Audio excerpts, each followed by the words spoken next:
시청자 여러분 안녕하세요. 보험 불만제로 진행을 맡은 똑순이 박세람입니다. 보험에 대한 고민과 궁금증 정말 많으시죠? 오늘 저희 방송과 함께 하시면서 보험에 대한 해결책 얻어가시면 좋겠습니다. 저희 본 방송은 SK브로드밴드 164번, LGU 플러스 169번, KT올레 285번을 통해서 시청이 가능하고요. 유튜브와 네이버 TV, 카카오 TV로 내외경제TV 혹은 보험 불만제로 검색하시면 실시간 방송에도 참여하실 수 있습니다. 아울러 본 방송은 정보 제공을 위한 방송이며 보험 서비스 및 상품 판매와 중개에는 관여하지 않습니다. 그럼 보험 불만제로 오늘도 힘차게 시작을 해보도록 할 텐데요. 오늘 세 분의 전문가 나오셨습니다. 인사 나눠볼게요. 안녕하세요. 안녕하세요. 네, 안녕하세요. 조현지 전문가입니다. 오늘은 수술비 특약과 태아 보험을 준비해 왔는데요. 시청하시고 많은 도움 되시길 바라겠습니다. 네, 안녕하세요. 제가 요즘 이렇게 방송을 나오면 네. 어색할 때가 있어요. 그래요? 어떤 부분이 어색하냐면 네. 우리가 물론 방역 수칙을 굉장히 지키고 촬영을 하고 있지만 마스크를 벗고 있다는 거에 굉장히 어색할 그쵸? 때가 있습니다. 마스크를 우리가 쓰면서 뭐 그 코로나도 예방이 되고 저는 또 하나 좋은 게 사실 제가 한 1년에 한 번 정도는 이제 감기 몸살 같은 걸로 크게 네. 아팠었는데 이 마스크 쓰고 난 이후에는 사실 이제 그것도 없어졌더라고요. 네. 그래서 우리 시청자님들 보험에 이 마스크 같은 존재가 되기 위해서 또 방송에 출연했습니다. 보험계의 마스크맨 명동일 전문가입니다. 안녕하세요. 박연순 전문가입니다. 새해 복 많이 받고 계시죠? 오늘도 오랜만에 나온 만큼 알찬 정보를 들고 나왔어요. 집중하셔서 시청하시면 많은 정보 받아가실 수 있을 거라 생각합니다. 네, 세 분의 전문가와 본격적으로 보험 불만제로 출발해 보도록 하겠습니다. 오늘은 이보험 칭찬을 먼저 만나볼게요.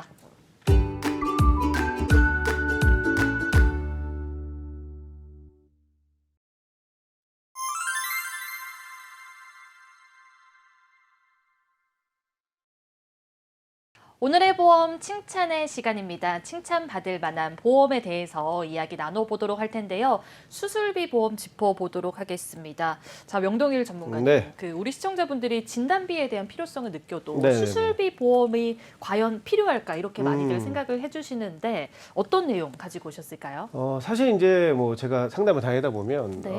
그런 말씀하시는 분들이 진짜 많아요. 네, 네. 실손 갖고 있고 진단비 있으면 되지 수술비가 꼭 필요한가? 그쵸. 라고 얘기하시는 분들이 많습니다. 그리고 그런 얘기 들을 때마다 저는 나름 이제 또 뿌듯한 게 이만큼 보험에 우리 또 그 많이 관심을 갖고 계시는구나. 왜냐하면 수술이라는 의료행위를 하면은 사실 실손보험을 갖고 있고 혹시라도 뭐 그 3대 진단비에 해당하는 암이나 뭐 뇌혈관이나 심혈관에 대한 수술하면은 진단비 보험에서 보장을 받고 실손에서 또 치료비 보장을 받은 게 맞습니다. 그러면 네. 굳이 이 수술비가 필요한가? 라고 생각을 할 수가 있는데 근데 사실 이 수술비 보험만큼 가성비가 좋은 보험이 없어요. 그렇군요. 왜냐하면 네. 일단 세 가지를 모두 다 준비하는 게 좋습니다.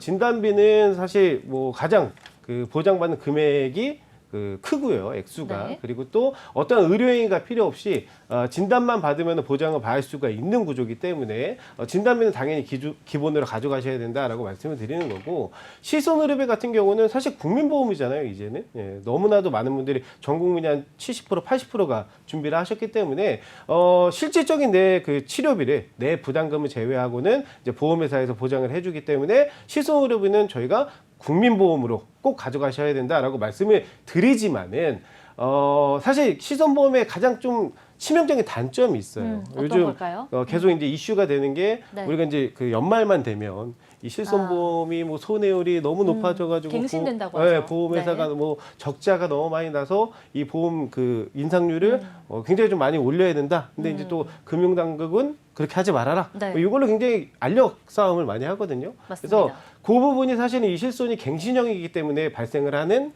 그런 단점인 거거든요. 그래서 사실 이 실손보험이란 거는 내가 끝까지 저도 가지고 있고 여기 계신 분들도 아마 다 가지고 네. 계시겠지만 뭐 진짜 끝까지 유지하실 수 있는 분은 사실은 없을 거다라고 예상을 하는 거죠. 왜냐하면 뭐 지금 같은 경우에 제가 실손보험이 만 얼마를 전 내고 있거든요. 네. 만 얼마를 내고 있지만 제가 상담을 다니다 보면 이제 60대 넘어가시는 선생님들 같은 경우는 실손보험료만 한 15만 원, 20만 원 오. 이렇게 내시는 분들이 실제로 계세요. 상당히 많이 내네요. 되다 보니까 네. 그러면 사실 제가 그 입장이 되면은 저도 그 정도 되면 이제 부담이 돼서 그쵸. 유지를 못하지 않을까라는 그런 걱정이 들거든요. 그래서 꼭 이 실손보험은 내가 정말 뭐 유지하고 싶을 때까지 유지할 수 있는 그런 보험이 아니기 때문에 이 수술비를 꼭 반드시 같이 준비를 하셔야 네. 나중에 이 실손보험이 내가 부담이 돼서 해지하는 순간이 와도 수술이나 의료행위를 했을 때 수술비 보험을 통해서 보장을 받으실 수가 있기 때문에 꼭 이 실손과 진단비와 수술비는 같이 가져가셔야 된다라고 네. 말씀을 좀 드리는 겁니다. 네. 맞습니다. 실손과 진단비, 수술비 이 세 가지를 같이 가져가는 게 중요하다고 말씀을 해주셨으니까요. 혹시 증권에 어떻게 준비가 되어 있는지 체크를 해보시는 게 좋겠고요. 어떻게 보면은 실손이 계속해서 보험료가 올라가기 때문에 이 수술비 보험이 있으면은 실손을 대체할 수 있는 좋은 보험을 하나 가지고 있는 거라고 생각을 해주시면 좋겠습니다. 그럼 여기서 궁금한 게 수술이라고 하면 사실 네. 되게 큰 질병처럼 느껴지는데 그렇죠. 많은 분들이 수술을 할까요, 전문가님? 일반적으로 이제 수술이라고 하면은 네. 진짜 이제 이렇게도 반응을 하세요. 살면서 네. 사실 이제 건강이 최고니까 그쵸. 안 아프고 수술이란 것들 안 하면 좋겠다라고 생각을 하지만 네. 저 같은 경우도 지금 벌써 수술을 2번을 했어요. 오, 진짜요? 네. 어디가 됐냐면 이제 맹장 수술을 한번 했었고 네. 그리고 제가 충농증이 좀 굉장히 심합니다. 냄새를 잘 못 맡거든요. 지금도. 그래서 충농증 수술을 한 적이 있거든요. 그래서 이 수술이란 개념 자체를 너무 이제 큰 네. 관점에서만 바라보실 게 무섭고. 아니라 무섭고 막 네. 이런 관점을 보실 게 아니라 이제 저처럼 작은 수술들도 다 포함해서 보장받을 수 있는 게 바로 이 수술비 보험입니다. 그리고 사실 이제 큰 수술 같은 경우 특히 이제 뭐 암이라든가 네. 아니면 이제 뇌나 혈관 수술 같은 경우도 빈도가 우리가 생각하는 것만큼 그렇게 적지가 않아요. 그러니까 통계청 자료를 좀 인용해서 말씀을 드리면 네. 사실 굉장히 이제 3대 질환이죠. 위중한 질환인데도 그 발병률과 그리고 이 수술 횟수가 통계청 자료에서 지금 보여지고 있거든요. 굉장히 우리가 인식하는 것만큼 훨씬 많은 분들이 이 3대 질환으로 인해서 수술을 진행을 하고 있습니다. 근데 중요한 거는 사실 암이든 뇌혈관이든 심혈관이든 이 수술이란 게 한 번에 끝나면 한 번 받으시고 완치가 되면은 사실은 더할 나위 없이 좋겠지만은 암도 재발이 될 수가 있거든요. 전이가 될 수가 있고 그리고 네. 또 뇌혈관이나 이제 심혈관 같은 경우는 대표적으로 문제가 생겼을 때 많이 하는 게 이제 스텐트 삽입술이라는 걸 많이 하는데 이 스텐트 삽입술 같은 경우는 1회에서 끝나는 게 아닙니다. 그러니까 지속적으로 이제 계속 반복해서 수술을 해줘야 되거든요. 근데 아까도 말씀드렸다시피 우리 보험의 3대 기본인 진단비와 실손과 수술비 이렇게 준비를 안 해놓은 상태에서 만약에 이제 보장을 받으신다라고 하면은 진단비 보험은 1회만 지급이 됩니다. 암이든 네. 뇌혈관이든 심혈관이든 내가 한 번 진단을 받으면은 사실 이제 그때는 이게 소멸이 돼버려요. 그리고 사실 뭐 진단받고 난 이후에 재수술이나 이런 것들, 뭐 재발 이런 것들이 걱정이 돼가지고 내가 다시 보험회사에 네. 보험 들고 싶어요라고 하면은 보험회사 입장에서는 이미 아팠기 때문에. 그렇죠. 기약력이 계시기 때문에 쉽게 받아주지 않겠죠. 그쵸. 그죠? 예. 그렇기 때문에 최초 1회만 지급된다는 좀 다소 아쉬운 점이 있어요. 예. 네. 근데 이 수술비 보험의 장점은 매회 지급입니다. 예. 네. 계속 수술이라는 의료행위를 할 때마다 지급을 해드려요. 그리고 또 중요한 거는 실손처럼 갱신형으로 준비를 하는 게 아니라 비갱신형으로도 준비가 가능하다는 거. 그리고 또 만기도 90세, 100세까지 길게 설정이 가능하기 때문에 그렇기 때문에 실손을 대비하고 그리고 최초 1회만 보장을 해주는 진단비의 단점을 보완하기 위해서라도 이 수술비 보험은 꼭 준비를 하셔야 된다. 그리고 지금 이 코너 이름처럼 정말 네. 칭찬받아 마땅한 가성비 끝판왕의 보험 중에 하나가 이 수술비 보험이다라고 강조해서 좀 말씀드리고 싶습니다. 그러게요. 가성비 넘치는 보험이라고 생각을 해주시면 되겠습니다.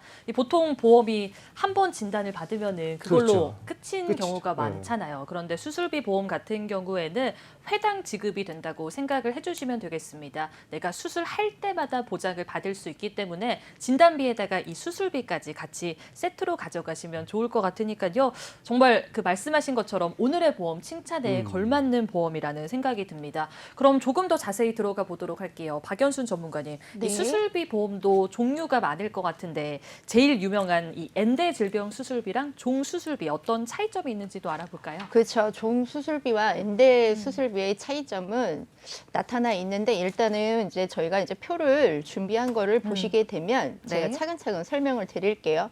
우선은 종 수술비 대해서 제가 이제 설명을 드리는 건 우리 시청자 여러분 증권을 보시면 1종, 2종, 3종, 4종, 5종 한 세트로 구성되어 있는 게 보이실 거예요. 이제 이거를 저희가 종 수술이다라고 아시면은 이해하기 편하실 것 같고요. 일단 종 수술비는 보장 범위가 넓어요.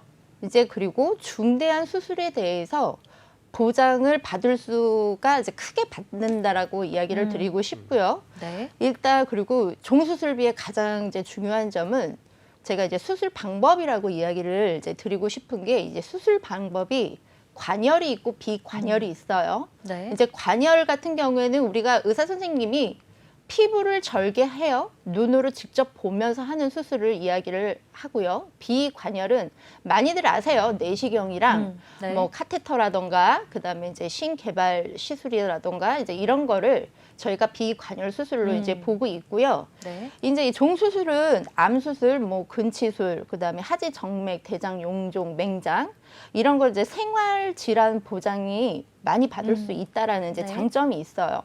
근데 이제 종수술비가 장점이 있으면 단점도 있죠.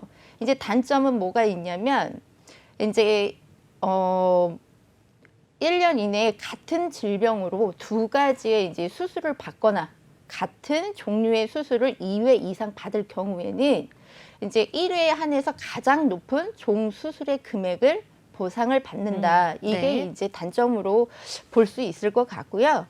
그다음에 이제 엔대로 넘어갈게요. 네. 엔대 수술비 많이들 들어보셨어요. 근데 도대체 엔대가 뭐야 이러시는 분들 많으시죠? 어려워요. 이건 네. 정확한 거는 특정 질병 코드를 인해서 보상을 해주겠다라고 이야기를 받아들이시면 편하실 것 같아요.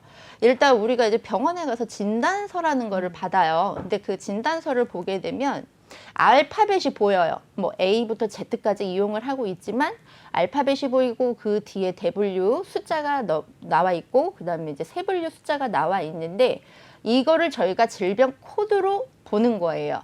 이거에 한해서 엔대라고 저희가 이야기를 드리는 건데 이 엔대의 장점은 저희가 이제 이야기를 드리고 싶은 게 보험 기간 중 이제 진단이 확정되고 치료를 직접적으로 이제 목적으로 수술을 할 때 1회당 가입 금액을 무조건 준다. 이제 여기에서는 종수술하고 틀리게 수술 방법에 대해서 물어보지 않아요. 그러니까 관열이나 비혈관이나 같이 동일한 지급을 드리겠다라고 이해하시면 좀 편하실 것 같고요. 네. 그다음에 이제 여기서 엔대 수술비의 이제 단점이라고 저희가 좀 많이 이해를 하는 게 1년 이내에 50% 감액이 있어요. 이게 이제 조금 단점이라고 볼 수도 있는데 그리고 이제 또 한 가지는 암에 관련해서 이제 수술비가 매우 협소하다. 여기까지만 알고 계셔도 많이 알고 계신다라고 생각하시면 좀 편하실 것 같고요. 제가 이제 좀 예를 들어볼게요. 이제 표에 대해서도 저희가 좀 봤는데 이거는 직접 제가 지금 가입을 하고 있는 보험이고요. 네. 이제 종수술이랑 이제 엔대 수술비의 이제 그림을 보시면 네. 제가 이제 1종 뭐 20만 원, 2종에 50만 원 이제 이렇게 그다음에 엔대 수술비가 이제 네. 3종에 이제 100만 원, 4종에 500, 5종에 1000만 원. 그다음에 이제 엔대에서는 뭐 20만 원, 100만 원, 200만 원, 500만 원, 1000만 원 저는 이렇게 가입을 하고 있어요. 현재로. 네. 근데 제가 병원을 갔어요. 갔는데 백내장이래요. 백내장 진단을 받고 수술을 했을 경우에 보장을 받아야 되는 부분이잖아요. 네. 1종에 해당이 될 것 같아요. 종수술에서는. 그럼 20만 원이고 엔대에서는 한 100 정도 나오지 않을까. 이렇게 금액을 활용을 해보시면 될 것 같고요. 네. 제가 또 병원인데 부정맥이래요. 그 부정맥을 받고 심박 조율 장치를 삽입 시술을 했어요. 이럴 때는 저희가 이제 종수술에서는 3종에 100이 들어가겠죠. 그 다음에 엔대에서는 1,000만 원이에요. 혈관 질환 수술이기 때문에. 그리고 이제 마지막으로 제가 또 하나 예를 들어볼 게 간암이에요. 제가 간암이래요. 근데 수술을 한대요. 어떤 수술? 관열로 하겠대요. 그러면은 일단 종수술에서 5종에 1,000만 원을 받겠죠. 그리고 3종에서도 나올 것 같아요. 그런데 아쉽게도 엔대에서는 제가 받을 수가 없어요. 간암에 대해서는. 그렇기 때문에 이 엔대랑 종수술은 보장하고 보상 범위가 아주 많이 틀려요. 그렇네요. 예, 그래서 엔대와 종수술비는 서로의 장점이 단점이 될 수도 있어요. 그 어느 하나가 다른 하나를 모두 포함되어 있지 않은 상품이기 때문에 네. 수술비 특약이 낮다가 아니고 내가 조금 더 필요한 수술비 특약이 무엇인가에 대해서 관점을 두고 확인을 해보시고 가입하시는 게 가장 좋은 방법인 것 같습니다. 맞습니다. 장단점이 명확하고 또 차이점이 있기 때문에 이걸 준비를 하기보다는 정말 좀 비교를 꼼꼼히 해서 나한테 필요한 보험이 무엇인지 충분히 검토한 다음에 대비를 해보시는 게 좋겠습니다. 이 말씀하신 사항들 참고해서 차이점을 우리 시청자분들이 잘 알고 계시는 게 좋을 것 같아요. 그러면은 이제 보험금을 이야기를 해보도록 할게요. 우리 시청자분들이 가장 궁금해하시는 사항일 것 같은데 조현지 전문가님, 만약에 수술비를 준비를 하고 수술을 하게 됐을 때 어느 정도 내가 보험금을 수령받을 수 있을까요? 아, 네. 제가 예시를 들어 드릴 텐데요. 네. 날씨가 추워진 요즘에 건강 관리에 신경을 써야 할 때입니다. 그래서 특히나 이제 기온이 내려가게 되면은 혈관이 수축하기 때문에 혈압은 또 높아지기 쉽고 이렇게 약해진 혈관은 언제든지 위험한 상황을 초래할 수가 있거든요. 그래서 처음에는 잘 못 느끼다가 네. 시간이 지남에 따라서 혈관이 막혀서 뇌경색, 더 악화되면은 뇌출혈 뭐 이렇게 이어질 수가 있어서 미리미리 준비하시는 것이 좋고요. 네. 특히 뇌혈관 질환과 심혈관 질환의 경우는 후유증 발생률이 워낙 높다 보니까 본인은 물론이고 가족 구성원들까지 함께 고생하는 경우가 많이 있어요. 그렇기 때문에 오늘은 경제적 부담을 줄일 수 있는 뇌혈관 질환과 심혈관 질환 수술비 특약을 가지고 있을 때 네. 장점을 말씀드려 보겠습니다. 그래서 예시표를 보시면 심혈관 질환과 뇌혈관 질환 수술 방법과 수술 비용이 보이실 거예요. 그래서 뇌혈관 질환과 심혈관 질환의 증상과 질병에 따라서 수술 방법과 수술 비용이 천차만별입니다. 그래서 평균적으로는 적게는 400만 원대에서부터 많게는 2천만 원 가량까지 수술 1회당 비용이 발생하게 되는데요. 네. 이렇게 갑작스럽게 혈관 질환의 발생으로 큰 돈이 나갈 상황이라면은 당황스러울 수밖에 없잖아요. 그래서 이럴 때 혈관 질환에 대한 보장을 잘 준비만 해놓으신다면 부담 없이 치료에만 전념을 해보실 수가 있는 거고요. 네. 예를 들어서 뇌혈관 질환으로 수술을 받을 경우에 받을 수 있는 보험금을 한번 예시를 말씀드려 볼게요. 네. 그래서 예를 들어서 뇌혈관 질환에 대한 보장을 예시처럼 준비를 하셨을 경우에 우선 뇌혈관 질환은 질병이기 때문에 질병 수술비 50만 원, 그리고 뇌혈관 질환 수술을 하셨기 때문에 수술비 2천만 원, 그리고 앞서 박연순 전문가님께서 설명해 주셨던 엔대 수술비, 즉 특정 질병 수술비 5대에 해당하기 때문에 1,000만 원, 그리고 종 수술비에서 관열로 뇌혈관 우회 수술을 받으셨다. 그러시면은 5종에 해당되기 때문에 2천만 원까지 모두 중복으로 받아보실 수가 있는 거고요. 네. 만약에 종수술비이기 때문에 수술 방법에 따라서 해당되는 종이 다르거든요. 또 비관열로 코엘 색전술을 하셨다. 그러신 경우에는 3종에 해당돼서 200만 원이 나오시겠죠. 그래서 네. 실제로 뇌혈관 우회 수술로 병원비가 2천만 원이 나오셨다고 하시더라도 수술비 특약으로 받으실 수 있는 보험금은 관열 수술로 하셨다면 5,050만 원, 비관열 수술로 하셨다면 3,250만 원 이렇게 받아보실 수가 있으신 거고요. 네. 앞서 이제 설명 들으셨던 대로 수술비 특약은 실제로 발생된 비용이 아닌 정해져 있는 금액으로 보장을 하기 때문에 네. 이렇게 5,050만 원, 3,250만 원이라는 보험금을 수령을 받아보실 수 있다고 예를 들어볼 수가 있고요. 그리고 이 이외에도 더 많은 수술 방법들이 있고 또 네. 증상과 질병에 따라서 수술하는 방법 또한 나뉘게 되고 수술 비용은 달라질 수가 있거든요. 그래서 수술비의 경우에는 아까 말씀해 주신 것처럼 1회만 받는 게 아니라 여러 번 수술을 받아야 할 경우가 있기 때문에 이를 대비하기 위해서는 사전에 미리 수술비 보험을 준비를 해 두시는 게 좋다고 말씀을 드리고 있고요. 네. 진단비와 동일하게 수술비도 범위가 넓은 보장을 가지고 계신 게 더 활용도가 좋다고 말씀드릴 수가 있어서 네. 뇌혈관 질환 수술비 그리고 심혈관 질환 수술비 이렇게 준비하시길 권유가 드리고 여기서 한 가지 더 팁을 말씀을 드리자면 네. 실비 보험도 있고 수술비 보험도 이렇게 잘 준비를 해주셨다 하시는 경우에는 실비 보험에서도 청구하셔서 보장을 받으시고 수술비 보험에서도 보장을 받으실 수가 있기 때문에 실비 보험만 준비하셨을 때보다는 수술비랑 같이 보장을 받으시면은 더 든든하게 보장을 받을 수 있다고 말씀드릴 수가 있습니다. 아주 꿀팁들을 많이 말씀을 해주셨으니까요. 우리 시청자분들이 기억을 잘 하시는 게 좋겠습니다. 수술비 보험도 어쨌든 보장 범위를 크게 가져가는 게 중요하기 때문에 뇌혈관 질환 수술비 그리고 심장 질환 수술비 이렇게 준비하는 게 좋다고 말씀을 해주셨고요. 또 하나 팁이 있다면은 이 실비 보험과 수술비 보험이 있으면은 더 보장을 튼튼히 받을 수 있기 때문에 같이 준비하는 게 좋다는 점도 참고하시면 좋겠습니다. 자, 오늘 수술비 보험에 대해서 하나부터 10까지 짚어봤습니다. 생방송으로 보험 불만제로 함께하고 있고요. 저희 본 방송은 SK브로드밴드 164번, LGU 플러스 169번, KT올레 285번을 통해서 시청이 가능합니다.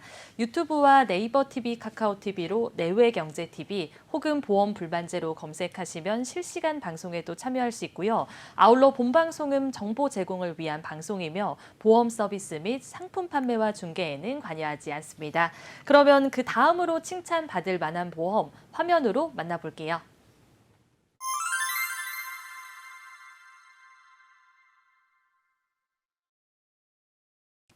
두 번째로 칭찬받을 만한 보험, 태아보험에 대해서 이야기 나눠보도록 하겠습니다. 우리 시청자분들이 이 어린이 보험에 대해서는 잘 아실 것 같은데 이 태아보험은 처음 접해보시는 분들도 있을 것 같아요. 태아보험, 어떤 내용 준비해 오셨을까요? 네, 태아보험 참 낯설어요. 근데 네. 이 태아보험을 좀 짚고 넘어가야 될 필요가 있어서 좀 설명을 드리고자 하는데 네. 저희가 이제 결혼을 해요. 결혼을 하게 되면 아기가 생기죠. 이제 임신을 하게 되는데 첫 번째로 병원을 가서 임신 확인서를 저희가 받죠. 네. 그러면 이 확인서를 갖고 어디를 갈까요? 은행을 가요. 왜냐하면 행복카드를 발급을 받으러. 근데 네. 행복카드를 발급받을 때 태아보험에 가입 권유하는 사람을 만날 수가 있어요. 이때 네. 태아보험이 되게 생소하게 느껴지죠. 그렇죠. 예, 근데 이제 제가 이제 그래프를 이제 그림을 좀 보시게 되면 설명을 네. 좀 드릴게요. 이 태아보험의 중요한 거는 이 두 번째 주요 특약에 나와 있어요. 선천 이상 보장이라던가 인큐베이터, 그다음에 신생아 질병, 요거에 더불어서 저체중아 또는 장애 출생 아니면은 신생아 질병으로 뭐 입원이나 치료를 목적 모든 질병으로 인한 보장을 받기 위함으로 이 태아보험은 중요하다라고 이야기를 드리고 싶고요. 네. 예를 들어 이 태아보험은 또 시기가 있어요. 대부분 22주 6일 안에 가입을 하게끔 되어 있는데 네. 근데 여기서 제가 말씀드리고 싶은 거는 요즘 고령 산모들이 조금 많아요. 그렇기 때문에 이 엄마의 몸 컨디션이라던가 이런 것들이 좌지우지할 것이고 그다음에 임신을 하고 우리 아기가 잘 건강하게 잘 있는지 확인 여부를 병원에서 실행을 의무적으로 하게 되어 있는데 네. 이게 기형아 검사 1차, 2차예요. 이제 이 검사가 11주에서 13주 안에 이루어지면서 엄마 또한 검사를 산정 검사를 받죠. 임당이라던가 임신 중독이라던가 이런 거를 받게 되는데 여기에서 뭐 별 문제 없이 그냥 쭉쭉쭉쭉 넘어가게 되면 22주 6일 안에 가입을 해도 충분히 가능하지만 혹시 이상 소견이 나오거나 이제 이런 문제가 좀 발생 시에는 네. 이제 승인 거절이 날 수도 있고 그다음에 이제 보험 가입을 하기가 많이 어려워지죠. 이제 이런 문제 그리고 마음 편하게 가자 해서 저는 전문가인 입장으로 봤을 때는 뭐 네. 12주 정도가 베스트 주기가 아닐까 네. 이렇게 제가 생각을 하고요.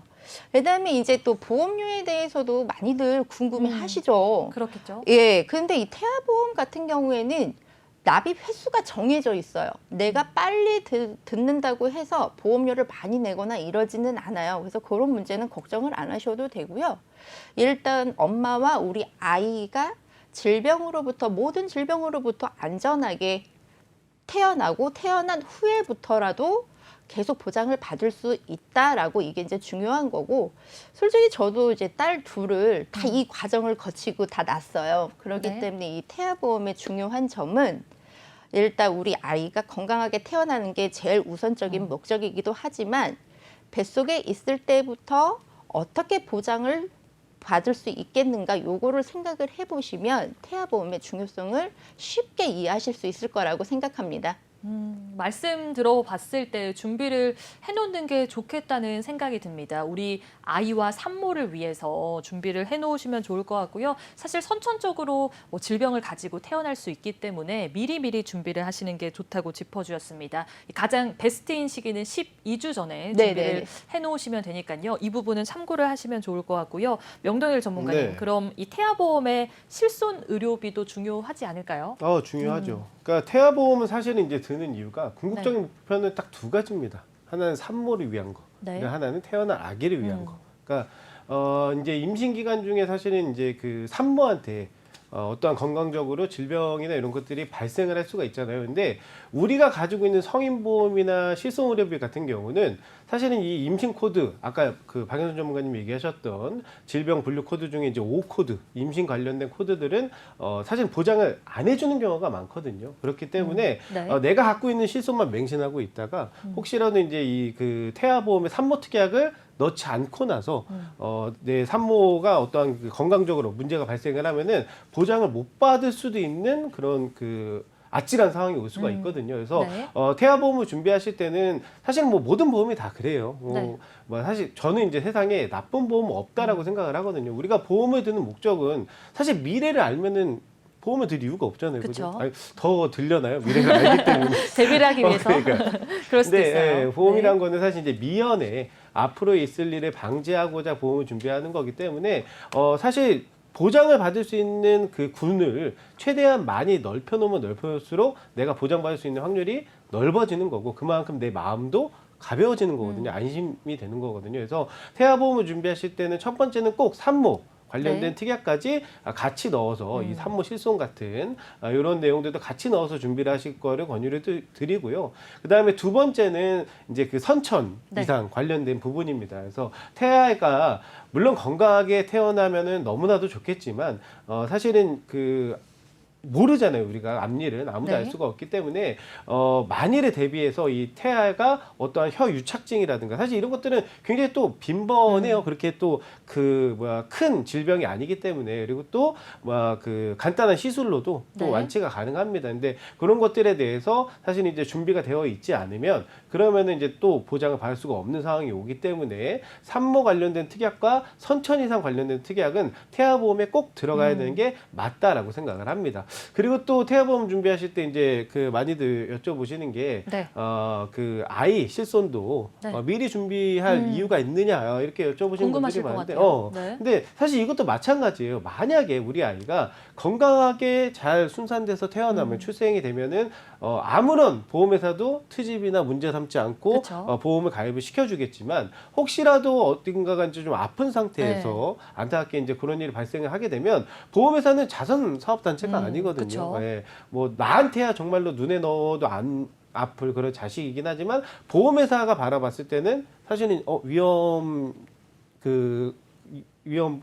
부담금이 있다, 부담이 네. 있다라고 생각을 하거든요. 그렇기 때문에 실손보험도 혹시 모를 일을 대비해서 아이 실손도 미리 준비를 하시는 게 나중에 혹시 문제가 생기지 않게끔 준비하는 하나의 팁이 될 수 있다라는 거를 좀 말씀을 드리고 태아보험은 사실 말씀드릴 게 좀 많아요. 네. 그러니까 또 하나 어떤 팁이 있냐면 태아보험을 굉장히 비싸게 갖고 계신 산모님들이 오, 있어요. 막 그렇군요. 10만 원 이상, 15만 원, 20만 원 이렇게 준비하신 분들이 있는데 사실 순수하게 이런 이제 보장성들로만 구성을 하면은 그 태아보험 보험료가 그렇게 비싸지 않습니다. 막 몇십만 원 이렇게까지 가지 않거든요. 근데 왜 자꾸 그렇게 보험료가 비싸게 산출이 되냐면 이 그 적립보험료라는 거를 넣고 설계를 하는 경우가 있어요. 그래서 사실 이 적립보험료는 보장 받는 거와는 전혀 무관하기 때문에 적립보험료는 말 그대로 보험회사에 내가 내 돈 쌓아놓는 개념이거든요. 근데 굳이 내가 보험의 관점으로만 바라봤을 때는 적립보험료를 보험회사에 적립해 놓을 사실 필요성이 없기 때문에 그 부분도 확인을 하시면은 조금 더 저렴하게 태아보험을 준비할 수가 있다라는 것도 꼭 확인하셔야 되고요. 그리고 네. 또 제가 하나 더 마지막으로 말씀드리면 네. 태아보험은 나눠서 준비를 하시는 게 좋습니다. 나눠서. 왜냐하면 네.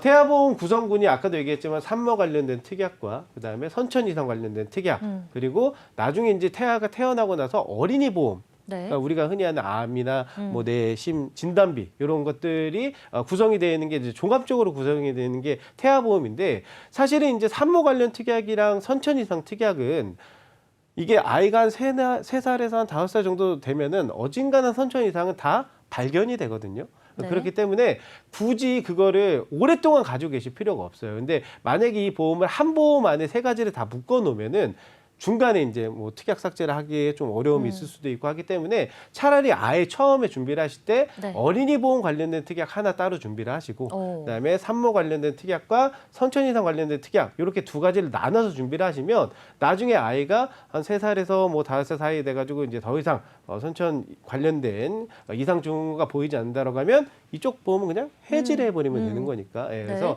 나눠서 준비를 하시면 조금 더 보험을 운용을 하시는 데 있어가지고 더 유리하게 좀 가져가실 수가 있다라고 말씀을 좀 드리고 싶습니다. 네. 알겠습니다. 지금 말씀해 주신 사항들이 다 중요하기 때문에 혹시 임신 계획 있으신 분들은 참고를 하시면 좋을 것 같은데요. 일단 산모를 위한 특약이라든가 이 선천성 질환에 있어서 좀 보장을 잘 받을 수 있는 특약들은 같이 준비하는 게 좋다고 말씀을 해주셨고요. 이 보장만 잘 준비하면 그렇게 비싸지 않다고 해요. 그렇기 때문에 혹시 태아보험을 가지고 있는데 너무 보험료가 비싼 분들은 적립보험료가 있을 수 있기 때문에 한번 확인을 해보시는 게 좋겠고요. 태아보험과 어린이보험은 따로 준비하는 게 좋다고 말씀을 해주셨으니까요. 혹시 같이 준비가 되어 있는 분들도 내가 보험료를 어느 정도 납부하고 있는지 보장은 언제까지 받을 수 있는지 이런 점들을 꼭 체크를 하시는 게 좋겠습니다. 그러면 조현지 전문가님, 이게 태아가 나중에 태어나게 돼서도 이 태아보험을 활용할 수 있을지도 궁금하거든요. 네. 태아보험을 준비해 놓으면 당연히 든든하고 좋죠. 네. 그래서 저도 올해로 7살 된 남자아이를 키우고 있어요. 그래서 저도 아이가 생긴 걸 알고 태아보험을 바로 준비를 했어요. 근데 준비하면서도 모든 보험이 그렇듯이 활용할 상황이 안 생기는 게 가장 좋잖아요. 건강이 최고기 때문에. 근데 이렇게 매달 보험료를 또 내고 있다 보면은 또 아깝거든요. 네. 근데 이제 저도 뱃속에 아이가 있을 때는 이렇게 뭐 활용할 상황이 안 생겨서 정말 다행이었는데 태어나고 이제 30일 신생아를 떼기도 전에 갑자기 고열로 대학병원에 좀 입원을 하게 됐거든요, 아기가. 네.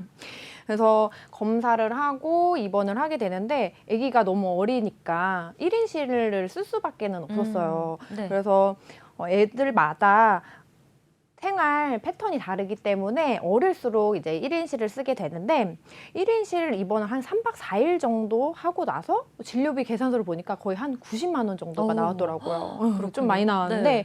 그래도 이제 제가 실비랑 태아보험에 이제 입원 일당 특약이 있어서 어느 정도 커버는 됐지만 네. 1인실이 대학병원이 그렇게 비싼지 몰랐는데 워낙 비싸다 비싸네요. 보니까 네. 제 돈이 한 20만 원 정도는 나갔어요. 네. 그래서 이때 드는 생각이 입원 일당을 좀 많이 늘어놓을 아, 걸. 준비해 놓을 걸. 네. 그렇게 후회를 해서 이 이후에도 이제 저희 애가 만 5살이 되기까지 네. 한 1년에 많게는 2-3번, 적게는 1번 정도는 주기적으로 또 입원을 하게 되더라고요. 네. 네. 그래서 수도 없이 했던 게 엊그제 같은데 이제 7살이 돼가지고 요즘에는 조금 건강하게 지내고 있는데 아이 키우는 이렇게 시청자분들이라든지 아니면은 이제 준비를 하고 계신 시청자분들 이런 상황이 닥쳐올 수가 있거든요. 그래서 아무 일 없이 건강하게 키우면은 정말 좋지만 아이를 키우다 보면 정말 입원한 일도 많고 병원은 자꾸 드나들게 되기 때문에 태아 보험을 어렸을 때부터 이제 든든하게 준비를 해 놓으시면은 신생아, 영유아기 때 많은 도움을 받으실 수가 있다고 말씀을 드릴 수가 있어요. 그래서 표를 네. 보면서 말씀을 드려보자면 네. 아이가 갓 태어나자마자 0세부터 만 1세가 되기 전까지 입원 횟수가 가장 많아요. 그래서 아이가 자라면서 자가 면역력을 갖게 되면서부터는 점차 입원 횟수나 외래 횟수가 줄어드는 거가 보이실 수가 있으실 거예요. 그렇기 때문에 아이가 태어나고 나서 나중에 어린이 보험으로 준비를 해야겠다라고 생각을 하셨다면 이미 아이가 아프고 난 후일 수가 있거든요. 그러면은 질병에 따라서 보험 가입에 제한이 있을 수가 있고 조건이 안 좋아질 수가 있기 때문에 미리미리 준비해 놓으시길 권유드리는 거고요. 네. 엄마 품에 있을 때부터 아이가 태어나서 온전한 면역력을 갖기 전까지 많은 질병이나 사고에 위험을 대비하실 수가 있기 때문에 태아보험이 중요하다고 말씀을 드리는 거고, 그리고 한 가지 팁을 말씀을 드리자면 제 경험담이에요. 네. 질병 입원 일당이라는 특약이 있잖아요. 그런데 말 그대로 입원하면은 1일당 정해진 보험금을 받는 특약이에요. 그렇기 때문에 특약들 중에서도 조금 보험료가 높은 편에 속하거든요. 그런데 영유아기 때는 정말 입원을 많이 할 수가 있기 때문에 네. 처음에 준비를 하실 때는 좀 높게 준비를 해 놓으셨다가 입원 횟수가 잦아들고 아이가 자가 면역력이 완전히 탑재가 되었을 때는 특약 삭제라든지 조금 금액을 줄여서 평균 정도로만 가져가신다면은 가장 많이 입원할 때는 크게 보장을 받아 보실 수가 있는 거고, 필요성이 조금 낮아지면은 조정함으로써 보험료 부담을 조금 줄여 보실 수 있다고 말씀을 드릴 수가 있습니다. 그러게요. 실제 경험담을 말씀을 해주시니까 이해가 잘 되는데 어릴 때는 이 응급실에 가는 상황도 생기고 네, 많이들 맞아요. 아프잖아요. 그렇기 때문에 미리미리 태아보험을 준비하시는 게 좋다고 말씀을 해주셨고요. 제가 생각했던 것보다 훨씬 더 이 입원이 돈이 많이 나가네요. 그렇기 때문에 우리 전문가님이 하신 말씀처럼 질병 입원 일당을 처음에는 높게 설정하시는 게 좋을 것 같고요. 나중에 우리 아기가 좀 자라고 나서는 삭제를 하거나 금액을 낮추는 게 하나의 방법이라는 점도 참고를 해주시면 좋겠습니다. 자, 오늘 태아보험에 대해서도 하나부터 10까지 짚어봤습니다. 생방송으로 보험 불만제로 함께하고 있고요. 저희 본 방송은 SK브로드밴드 164번, LGU 플러스 169번, KT올레 285번을 통해서 시청이 가능합니다. 유튜브와 네이버 TV, 카카오 TV로 내외경제TV 혹은 보험 불만제로 검색하시면 실시간 방송에도 참여할 수 있고요. 아울러 본 방송은 정보 제공을 위한 방송이며 보험 서비스 및 상품 판매와 중개에는 관여하지 않습니다. 이 보험 칭찬에는 여기서 마치도록 하고요. 그 다음은 보험 전망대로 돌아올게요.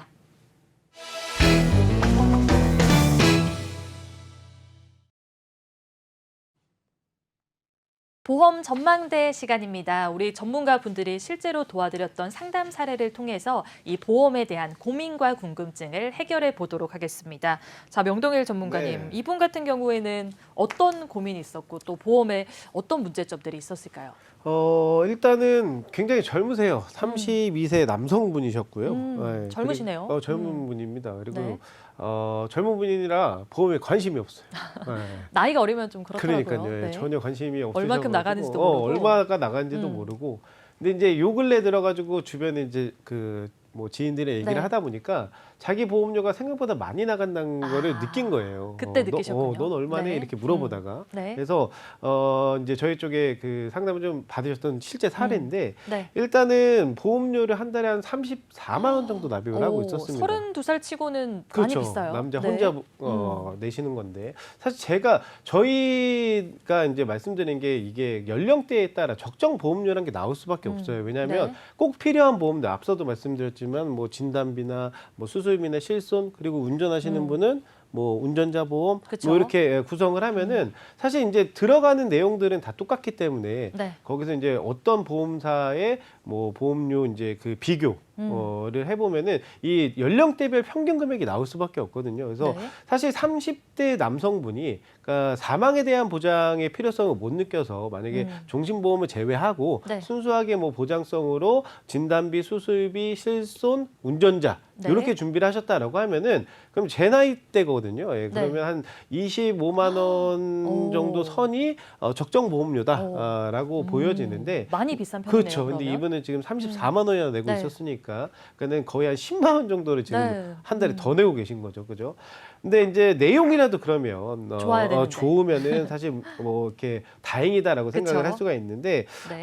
하나하나 좀 살펴보면은 일단 그 운전자 보험을 두 개를 준비를 하셨어요. 오. 예. 굳이 이렇게 할 필요 그렇죠. 있었을까요? 이 네. 운전자 보험만 봐도 벌써 거의 한 6만 원 정도를 차지하고 네. 계시고 그다음에 그 생명보험 이제 CI 보험 요게 이제 물어보니까는 어머님이 어렸을 때 어머님이 준비해 들어주신 주셔서 보험이군요. 그 유지를 하시다가 네. 어머니 주신 거죠. 이제 너 물려주신 거죠. 밥벌이 하고 네. 하니까는 이제 네가 내 그렇게 해서 이제 받았는데 중요한 거는 어머님도 이 보험이 어떤 보험인지 모르시고 네. 받은 아드님도 당연히 어머님한테 물어보지도 않았겠죠. 네, 예. 가지고 있어라 해서 그냥 가지고 있었나 좋은 봐요. 거야라고 하니까는 예, 가지고 계신 거예요. 그래서 네. 사실 이거는 왜 가지고 계신 겁니까라고 물어봤을 때 어떠한 명확한 해답을 내놓지 못하시더라고요. 잘 네. 모르겠습니다라고 답변해 주셨던 보험이고 그리고 C 생명보험의 세 가지 보험을 공교롭게 또 같은 회사에 예, 세 가지 다 보험을 갱신형이에요. 전부 다 그리고? 갱신형으로 드셨죠. 이거는 어떻게 된 겁니까라고 여쭤보니까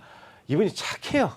성향이 만나보니까 굉장히 네. 착합니다. 거절 못하시고 딱 그런 스타일이라 전화가 온 거예요. 전화가. 예. 전화로? 전화가 와서 네. 막 이렇게 업무 바쁘고 한데 끊지는 못하겠고 그러니까 네. 이제 처음에 하나 암보험을 드셨다가 이제 그 회사에서 두 번 세 번 연락이 와가지고 뭐 좋다고 하니까 보험도 필요하다고 생각을 해서 이제 준비를 한 게 어느덧 세 개가 돼버렸습니다.라고 얘기를 하시는데 근데 사실 이런 분들이 진짜 많습니다. 예, 그러니까 전화를 통해서 가입하는 분들이 그렇죠. 많죠. 전화를 네. 통해서 거절 못하셔서 준비하신 분들 굉장히 많고 그리고 이게 뭐 전화를 통해서 준비를 하신 분들은 경험해 보셨어요? 혹시 전화 아니면 저는 뭐 경험해 상담이라도 본 적이 없거든요. 아직은. 이게 전화가 오면은 네. 뭐 일단은 막 거의 드랍 더 비트예요. 막 속사포 랩 막 하듯이 막 뭐라 얘기를 하는데 사실 제가 들어도 잘 그렇게 귀에 안 들려요. 네. 그러니까는 사실 일반적으로 32살의 남성분이 얘기를 들으면은 네. 당연히 이 보험이 어떤 걸 보장을 해주고 어떤 구성을 갖고 있는지 이해를 하기가 네. 굉장히 어려울 수밖에 없죠. 속사포 랩이면 알아듣기 어렵죠. 굉장히 진짜 엄청 빠르게 얘기를 하기 때문에 그래서 사실은 이 세 개의 보험도 본인은 굉장히 그 준비를 그러니까 보장을 바꿔서 준비를 하셨지만은 네. 구성 면에서나 이제 루트 면에서는 조금 부족했다. 부족함이 보인다라고 네. 보여집니다. 그래서 하나하나 좀 살펴보면은 네. 이제 운전자 보험을 두 개를 드신 이유가 있더라고요. 그런가요? 이분이 그 일을 운전하시는 운전을 일을 하시는군요. 하세요. 예, 그 택배 탁송 일을 하시기 때문에 이제 본인이 운전 일을 하시니까는 우리가 이제 운전자 보험의 가장 큰 이슈였던 게 사실은 이제 민식이법이죠. 민식이법의 시행 네. 여부잖아요. 그래서 시행이 된 이후에 어디서 또 얘기를 들으신 거야. 가입해야 된다, 뭐 준비해야 하나 된다. 더 민식이법 이후에 이제 그 가중 처벌이 네. 되니까는 운전자 보험 하나 더 준비하셔야 된다라고 얘기를 들어가지고 이제 보완하시고자 하나를 더 드신 건데 문제가 있습니다. 이게 운전자 보험은 사실 두 가지 유형이거든요. 우리처럼 이제 일반 운전자 그가 있고 영업하시는 분들을 위한 운전자 보험이 있어요. 근데 네. 이분은 영업을 하심에도 불구하고 일반 운전자 보험을 두 개를 준비를 하신 거예요. 그러면 사실 영업 중에 어떠한 사고가 나게 되면은 보장을 못 받으실 확률이 굉장히 높거든요. 목적에 맞지 그렇죠. 않게 준비하셨네요. 목적에 맞지 않게 네. 준비를 하셔서 추가로 보장을 이제 그 넉넉히 받으시고자 하나를 더 준비하신 건 좋지만은 네. 내 그 직업군에 해당하지 않는 운전자를 준비하셨기 때문에 그 부분이 좀 문제가 될 요지가 있다라고 네. 보여지고요. 그다음에 요 이제 그 암보험들 사실 세 가지 암보험만 암 하나에 이제 뭐 3대 진단비 뭐 이렇게 해서 준비를 하셨는데 갱신형 보험은 이분이 32살로 나이가 굉장히 어리시잖아요. 네. 갱신형 보험은 사실 나이가 어리신 분들한테는 맞지가 않습니다. 왜냐하면 사실 10년 갱신형으로 준비를 하셨는데 이 갱신형 보험은 보험료가 10년마다 계속적으로 올라가는 게 갱신형 보험이에요. 그리고 많이 여러분들이 그 시청자분들이 오해를 하시는 게 자 10년 갱신형이니까 10년 내면은 그 이후에 일반 비갱신형처럼 내가 보장 계속 받을 수 있는 거야 아니야라고 얘기를 하시는데 네. 갱신형 보험은 보험료를 언제까지 내야 되냐면요 납입 기간이라는 게 정해져 있지 않기 때문에 죽거나 네. 아니면은 내가 해지를 하기 전까지는 보험료를 계속 납입을 하셔야 평생 됩니다. 내야 되는 평생 거죠? 내셔야 네. 되는 거예요. 자 그러면 이분이 32살이시니까 만약에 뭐 이번 연도에 가입했다라고 하시면 네. 42살에 보험료가 갱신되면서 또 10년을 내셔야 되는 거고 또 10년 뒤에 52세에 또 보험료가 갱신된 보험료로 62세까지 또 보험료를 내셔야 되는 거예요. 그래서 네. 사실은 32살이면은 뭐 가성비의 끝판왕이 어린이 보험을 준비하기엔 조금 늦었지만 아쉬워요. 예, 아쉽지만 어쨌든 그래도 나이가 굉장히 어리신 편이기 때문에 충분히 납입 기간 정해놓고 뭐 20년 납, 30년 납, 만기에는 길게 90세, 100세 이렇게 준비가 가능한데 요걸 이제 갱신형으로 준비를 하셨다는 게 그리고 하나하나가 이제 저렴한 거지 요렇게 세 개 또 놓고 보니까 근 10만 원 정도 되죠. 예. 그러면은 사실은 나이대에 맞지 않은 갱신형 보험을 준비하셨다는 게 좀 굉장히 좀 아쉬워 보이는 문제가 돼 보이는 그런 부분이 있습니다. 그리고 어머님이 물려주셨다고 하셨던 그 CI 보험 같은 네. 경우도 CI 보험이 앞에 있는데 잠깐 화면에는 지나가나요? 잘못 나온 거 같거든요. CI 보험 같은 네. 경우도 이제 CI 보험의 아쉬운 점이 뭐냐면요. CI 보험 무조건적으로 문제가 있다라고 말씀드린 게 아닙니다. 근데 명확하게 인지를 못하신 분들이 많아서 저희가 항상 말씀드리는 게 CI 보험은 이제 3대 질환을 준비를 보장을 해주는 건 맞아요. 그러니까 기본은 종신보험인데 종신보험 아래 이제 우리가 흔히 얘기하는 암과 뇌혈관과 심혈관에 대해서 보장을 해주는 건 맞습니다. 근데 다만 손해보험사 우리가 지금까지 얘기했던 진단비들은 각각 보장이에요. 그러니까 예를 들어 내가 세 가지를 다 준비를 했다가도 암 진단을 받으면 암 진단 보장 받고 나머지 뇌혈관이든 심혈관이든 두 가지 보장도 추후에 보장을 받을 수가 있는 건데 이 CI 보험 같은 경우는 이 세 가지 중에 하나의 진단만 받으면 나머지 두 가지 특약이 날아가 버립니다. 네, 근데 그렇군요. 이거를 대부분 모르세요. 그래서 말로는 물론 맞죠. 이론상으로는 기본이 종신보험이기 때문에 사망도 보장을 해주고 거기에 우리나라 주요 성인 3대 질환인 암과 뇌혈관과 심혈관까지 전부 다 토탈로 보장을 해줘. 표면상으로는 이게 맞는데 네. 대신에 보장을 막상 받으려고 보면은 이러한 좀 아쉬운 부분들이 있기 때문에 만약에 이 종신보험을 그러니까 사망에 대한 보장을 꼭 필요로 하시는 게 아니다라고 하면은 그러면은 차라리 손해보험사의 3대 진단비는 각각 준비하시는 게 어떨까 그렇게 생각을 합니다. 그렇게 해서 이제 구성을 좀 어떻게 도와드렸냐면요. 리모델링 후도 바로 그렇죠. 살펴볼게요. 말씀을 드려야죠. 그래서 운전자 보험을 하나로 정리를 좀 도와드렸어요. 그래서 민식이법 이전에 준비를 하셔가지고 걱정이 되셨던 모자란 부분들 뭐 변호사 선임 비용이라든가 벌금 그다음에 교통사고 처리 지원금 이런 것들은 지금 현재 최대한 준비하실 수 있을 만큼 금액을 전부 다 준비를 시켜드렸고 네. 그리고 또 하나는 영업용으로 준비를 해드렸기 때문에 네. 기존에 이제 가지고 계셨던 일반 운전자 보험이랑은 다르게 지금은 이제 일을 하시다가 혹시라도 어떤 문제가 발생하셔도 충분히 보장에 문제가 되지 않게끔 영업용으로 준비를 해드렸습니다. 그리고 수술비 앞서 오늘 칭찬의 보험이었죠. 근데 기존의 보험에는 수술비 부분들이 굉장히 좀 취약했기 때문에 수술비 부분, 암 수술비, 그러니까 3대 수술비와 그다음에 앞서 우리 박연순 전문가님이 얘기하셨던 종 수술비, 엔대 수술비 전부 다 넣어드렸고 상해 관련된 수술비도 같이 구성을 해드렸기 때문에 수술비도 현존하는 수술비 특약을 모두 다 준비를 해드렸다라고 보시면 될 것 같고요. 네. 진단비는 앞서 얘기했듯이 CI 보험의 이제 문제점들을 보완을 해서 각각 진단을 받으실 수 있는 진단비를 구성을 해드렸고 제일 중요한 건 보장 범위죠. 아까 조현지 전문가님이 얘기하셨듯이 CI 보험처럼 어떤 좀 보험회사 기준이 강력한 그런 이제 보장비에 협소한 네. 특약이 아니라 손해보험사의 뇌혈관과 허혈성 심장질환 진단비를 준비를 해드렸기 때문에 거기 유사암 진단비도 넣어드렸고 해서 보장범위 굉장히 넓은 진단비로 구성을 해드렸다. 라고 네. 보시면 되고 마지막으로 서두에 좀 말씀드렸어야 되는데 이분이 얼마나 보험에 관심이 없었냐면요. 6개의 보험을 가지고 계시는데 실손이 없었어요. 그랬군요. 네. 그러니까 가장 중요한 실손 보험도 준비를 해드려서 실손 진단비, 수술비 그리고 운전자 아까 네. 말씀드렸듯이 보험의 가장 기초적인 부분들을 정확하게 리모델링을 좀 도와드렸습니다. 그래서 결과는 사실 이제 우리가 보험료가 중요하니까요, 그죠? 네. 네. 보험료적인 부분으로 보면 기존에 한 34만 원 정도 납입하시던 보험료를 리모델링 후에는 22만 원. 그러면은 거의 11만 원 정도 제가 줄여드린 건데 네. 그렇게 보시면 될 것 같고 아무튼 이렇게 해서 이 11만 원 또 좋은 데 쓰셨으면 좋겠네요. 예. 알겠습니다. 네네. 자, 이렇게 해서 거의 한 10만 원 정도 절약이 됐다고 생각을 해주시면 좋겠고요. 보장에 있어서 부족한 부분도 우리 전문가님이 채워주셨습니다. 자, 보험 전망대 여기서 마치도록 하겠습니다. 저희가 준비한 소식은 여기까지고요. 생방송으로 보험 불만제로 함께했습니다. 저희 본 방송은 SK 브로드밴드 164번, LGU 플러스 169번, KT올레 285번을 통해서 시청이 가능하고요. 유튜브와 네이버 TV, 카카오 TV로 내외경제TV 혹은 보험 불만제로 검색하시면 실시간 방송에도 참여할 수 있습니다. 아울러 본 방송은 정보 제공을 위한 방송이며 보험 서비스 및 상품 판매와 중개에는 관여하지 않습니다. 지금까지 시청해주신 여러분 고맙습니다.